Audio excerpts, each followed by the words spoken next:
So Sean McWilliams and his scan, how's that progressed? Yeah, positive news. We haven't had much of that lately when it comes to scans, but positive news. So he's been out on the training ground this morning. He feels nothing in it. The results were quite good, so we'll just wait and see in terms of if he starts or he doesn't start Saturday. Right. Well, at least it's not a no, which invariably it has been for you this season. Yeah, we've had a lot of them, as you know. I feel like a bit of a broken record sat here about how unlucky or misfortune we've had with scans. So I'm going to let a few fireworks off tonight because we got a positive one back. Baptiste and Raggett were possibles for this one. Is that still the case? Yeah, Raggett's fine. Raggett's fine, so that's good news. Baptiste, it probably might come a little bit too soon for, which obviously isn't great news, but at the same time, I've said all along, we're trying to look after players to make sure that we are ready to go over what is going to be a difficult Christmas period.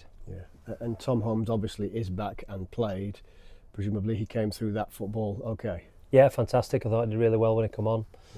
Yeah. We've missed Tom. We've missed a lot of players who obviously we've got out at this moment in time, but I think he showed his leadership. I think the biggest compliment I can give him is he slid back in and you didn't even know they'd been injured. So we're going to have to manage his minutes a little bit, obviously, but yeah, great to have him back and available for selection.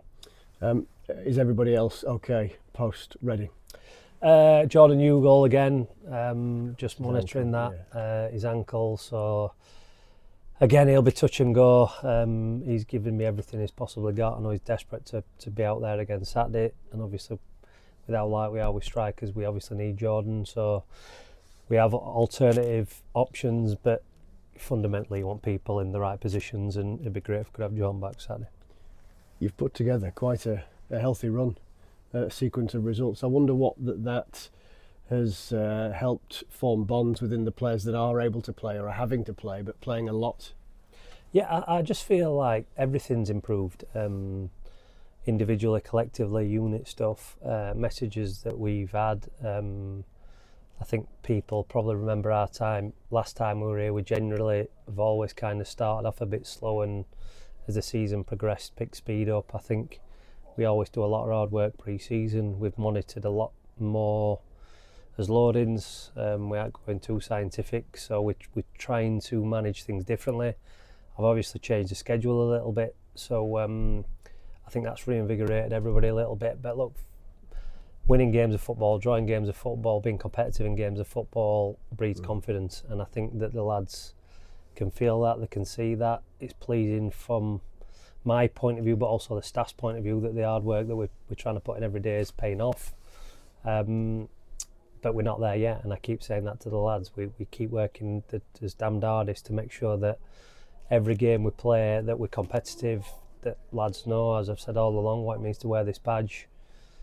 I don't like us losing duels, I don't like us losing battles. I spoke Saturday, obviously Savage's goal's fantastic, and look, sometimes that happens in football and you get beat. If that would have got beat 1-0 and that would have been goal, I couldn't have faulted my players' effort and commitment. So we have to lay a foundation of that. This is what this club's built on, and we're doing that at the minute, but that needs to keep continuing happening. And you face a side who equally haven't lost a football match since September the 27th. Funny how it works in Wycombe. What's your assessment of them now under Michael Duff? Well, Michael's a real experienced manager. He's had huge success over the years. Did an amazing job at Cheltenham and Barnsley, and obviously now Huddersfield probably might not have worked out as well as he probably wanted there, but then bounced back, and you don't lose your quality overnight. I've got a lot of time for him. He's a good guy, good manager, and Wycombe have backed the manager. They've had a good go this summer. They've obviously recruited and quite well. I feel again like a broken record because I've got a couple of players who I spoke to this summer who are going to be playing against us. So yeah, it'll be a good game. Two teams who are in form, but we're at home and we're a force at home, and it's important that we back these good 1 points up away with 3 points at home. And I said to the players this morning, if you do that, there's only one place you end up in division. This is a light question, but serious at the same time. Just how high table will you be if you had fit players or something? Where are we now? 12th? We're probably 12th then, won't we? Look, I don't know. it's easy to say one way or other. I just feel that we've had a little period of what I would call everybody being available, and it's not half helped me out with options. So I think about these last 2 games we've had. We're in the game. We're allowed to bring players on further up the pitch, whether that be a Sharif and a Tete, a Nombe, a Hugo. We had that luxury at Barnsley, and you saw the difference it made. Again at Reading, I thought we'd played some real good stuff first half. Second half, we probably needed that more of a bit of a potent threat up front. Arjani could have scored at the end, and he's well capable of doing a job up there, but at the same time, I think he's better in that pocket or off the left or right. So yeah, it just gives me more options to change things probably in games more so than I would like at the minute. But at the same time, everything I've just spoken about, the commitment, the effort, the group, how it's come together, every day in training they're picking something up, and from a coaching point of view it's amazing. You also need that bit of luck on a Saturday, a referee's decision and a chance goes in, a deflection. So it isn't always that plain sailing, but I'll be happy when obviously I've got everybody back. Of course, yeah. Wycombe Saturday, you're up against one of the few teams that are above you in the form table. I know you've been happy with the contribution of the fans during this run. They've got a big part to play in this. Massive. I felt like Lincoln, I should have had some pom-poms on, to be honest. I was throwing my arms about at them more probably than I were at players. But I just need them to know how important they are. I just need them to know how loud it gets on that touchline, how intimidating it can be. And there has been times this season where I understand it. Look, the players probably haven't produced as much as I would have liked. But at this minute of time, you can't complain with what they're giving us as staff, us as fans. And I just want the fans to come out Saturday and for 90 minutes just give it everything they've got. And look, if that's good enough, great, and if it isn't, we move on. But we've lost one game at home this season, Stockport, and we've probably had a goal ruled out that shouldn't have been ruled out. And it can get loud, but we just need the fans to get behind them. I've said a lot. Look, it's really hard because I don't want to come out here and say I don't appreciate it. I don't want to say that they're not loud. But I just want them to know how important it is, how loud it is, how it gets more out of the players, and that's why statisticians will tell you got more chance of winning at home because of your home supporters. Yeah, there's going to be a lot of emotion attached to the game as well because we've just lost one of our own, Owen Jenkinson. I know you were close to him. Just anything you'd like to say about that? Yeah, look, just sad times for the family first and foremost. My heart goes out to them. Amazing family. They obviously come in end of last season training, and then we were fortunate enough to he led us out against Peterborough and had his minutes applause and all the rest of it. But look, like that, it's really hard. Like the biggest compliment I can give Owen was that like when you were in his presence, you were like lucky to be in his presence, despite everything they were going through. He didn't ever mourn. He didn't ever groan. He was always smiling. A couple of weeks ago, me and my wife were walking around Meadow Hall, but I got a tap on my shoulder and I turned around, there were a wheelchair, 2 young lads, and I turned around again and Owen were there. And like he got out of his wheelchair, gave me a big hug. My wife went to shake his hand and he said, "No, I'm not shake hands, I'm an hugger," and like hugged my wife. And I just think, look, he was just an unbelievable character. I know obviously Hamish were really close to the family, so I've been having a laugh with him about some of the stories and the bits he's got with the family from these last few days. He says it's dead surreal and weird because you go from sadness and tears to having a laugh about the things that he did and how he said it and what he did and what he meant. But it's touched us all this week. I've spoken to players about it, and look, fundamentally we want to try and win for Owen this weekend, and if we don't win, we give it everything because that's what he did in his battle. I think like I know Wycombe have reached out, the chairman's reached out this week, and said is there anything he can do, and that means the world. Look, the as competitive as all those teams are, when in times of need, everybody comes together, and I think that's amazing from Wycombe and their owner. So I want to thank him from the bottom of my heart. It means the world to us as supporters and fans, and it's nice that things like that still happen. So huge thanks to them. But look, at this moment in time, my heartfelt condolences go out to the family, because they're an amazing family who've gone through a lot of turbulence these last few years for obvious reasons, but always shown the strength, character and desire to be happy and smiley, and I think we should all kind of follow that lead. First of all then, let's talk about the sad passing of Owen Jenkinson. What did that mean to you? What did you know of Owen? So I've known Owen a long time. So I'm probably joined the academy when I was 12, where I met Will, his brother, and then obviously Sam, my scholar, when I think I was 15, 16, and then probably we're always friends, and then probably since then become best mates. I moved to Rotherham, obviously sort of place I've not got many family. I've got no family there. So I moved in at Diggs, and then he lives in Wiston, and I live in Wickersley, so it's not far. So I ended up pretty much spending all my time with them, with the family. So yeah, just sort of became part of the family really, and now they always joke about it like I'm the son and that, but no, I really feel like that, and he was a lovely boy, brilliant boy. Yeah, it's sad, but I think the main thing to take away from it is that he just left such an impact. And for me, also I want to talk about the family, because I'm so proud of them for what they've done. Yeah, they were there for him, and they're there for each other, and they're just such a good family. And the whole lot of them, like I always joke about them, there's so many of them.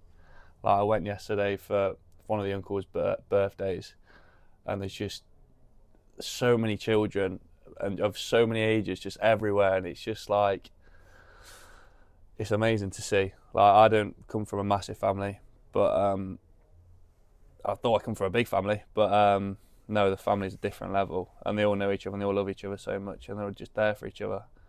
And for me to be a part of that is amazing.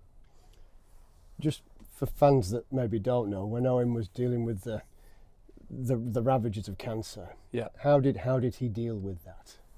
I think, to be honest, he just sort of was himself. I think always had a smile on his face. I know a lot of people say that, but he honestly always had a smile on his face, and he was always so happy to see you. It was only sort of towards the end where you could tell he was getting really rough, but he'd still always be there, he'd still be happy, still be smiling. Yeah, he's just so brave. Yeah, I've never met anyone like that. But even before he had cancer, I was talking to my dad the other day, and it's just like, he's the most amazing person at talking to people. Just the best conversationist I've ever met, like at a young age. And Will's like that as well, but I think Owen's probably better than that. So, yeah, brilliant boy. I suppose if you're one of many, you've got to fight for your own airtime, and when you get it, you've got to Yeah. use it well, haven't you? No, I tell you what, going around to that family, you could they're all just talking at you at the same time. They're all Rotherham fans, all absolutely massive Rotherham fans. I mean, I used to go to the games with Owen a lot. It used to just be me and him. Because Will was at university or whatever. But yeah, I'd go and sit in the stand over there, sit with them, sit with the family. And you always got Bill talking about me playing for Rotherham in front of all his uncles. But yeah, no, it's nice.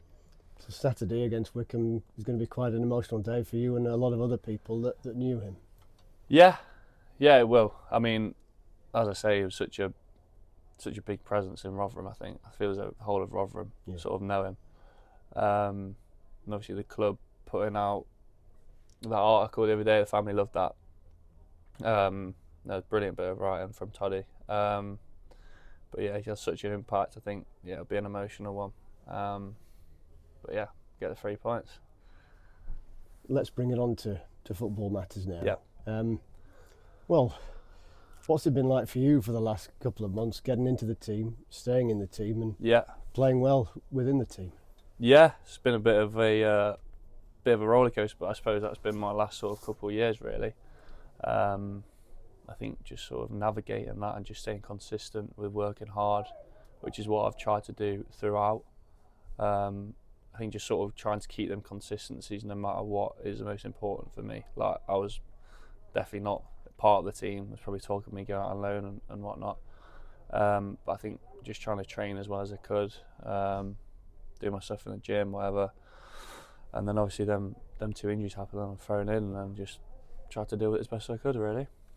Has it, I don't know, you might find this a bit of a daft question, but has the experience of playing at first team level regularly, or as regular as you have, matched your expectations? Has anything surprised you? Have you sort of pushed your way through?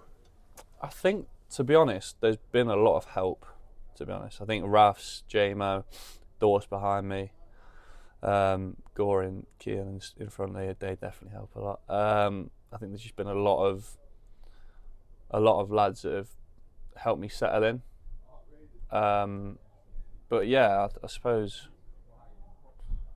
I've found it all right. I think I've always been quite physical, and I feel as though playing a lot of non-league, a lot of men's football. Yeah. Spent a lot of time out on loan, and it's just big blokes just smashing you. So in that aspect, I feel as though it's a little bit easier. But then obviously, lads quicker, lads got better movement, and just sort of reading the game. Obviously talking to Woody a lot and going through clips and whatnot and just learning. Yeah, that's what I'm trying to do, really. Yeah. So now do you view this maybe as your chance rather than being the young kid just waiting for the chance? Here you are, can you try and run with it now? Yeah, I mean, I think for me in my head, I don't really view it as anything. I view it as just play, do my thing at the weekend, do everything I can leading up to the game, and then mentally get right, and then that's what you can do, really. I don't think there's any point in looking at it like, oh, I've got to stay in the team. Just do the best I can, and then whatever happens, happens. You were part of a group of players that are put together, particularly with all the injuries, I suppose, at both ends of the pitch. Yeah. Really quite impressive run. Has that brought everybody a bit closer together, I wonder? Yeah, I think so. I think that obviously we've got a lot of injuries, and we're sort of in games and we're playing well. I think we can definitely, when the lads come back, I think we can definitely push on and start playing better. But I think you can see the togetherness, can't you? I think that's definitely there for everyone to see. So yeah. Good man. Thank you. Beautiful stuff on Owen. Just wanted to say. Yeah. Just listening. Yeah. Really emotional family. Yeah. Really appreciate that. Good. Back onto the football. I mean, it's been such a turnaround for it. I mean, we're talking to you last year, and the previous management regime, you weren't expecting to be kept on. You were assessing your options. Yep. Now, like first team, yeah. To be first team. Yeah. How does all that feel? Yeah, it's good. But then again, I think it just goes back to that. For me, it's just staying consistent no matter what. But no, I'm enjoying myself at the moment. Yeah, it's good. You name checked quite a few players who helped you. Yeah. I've called Raf your on-field dad. Okay, yeah. How much of an influence has he been? He's he's good. He's constantly talking, but so's JMO, so's Dorse, so's everyone, to be fair. But no, them two either side of me, they're very good. Plenty. There's a lot of talking going on. Yeah, I think Luton. Yeah, Luton game, it was just a one-way conversation with me and Gorey, to be fair. I was just talking to him the whole game, and then I got Raf talking to Gorey. Gorey's getting a lot of talk. But it's just organising and just that structure that we've got. Just got to keep it going, really.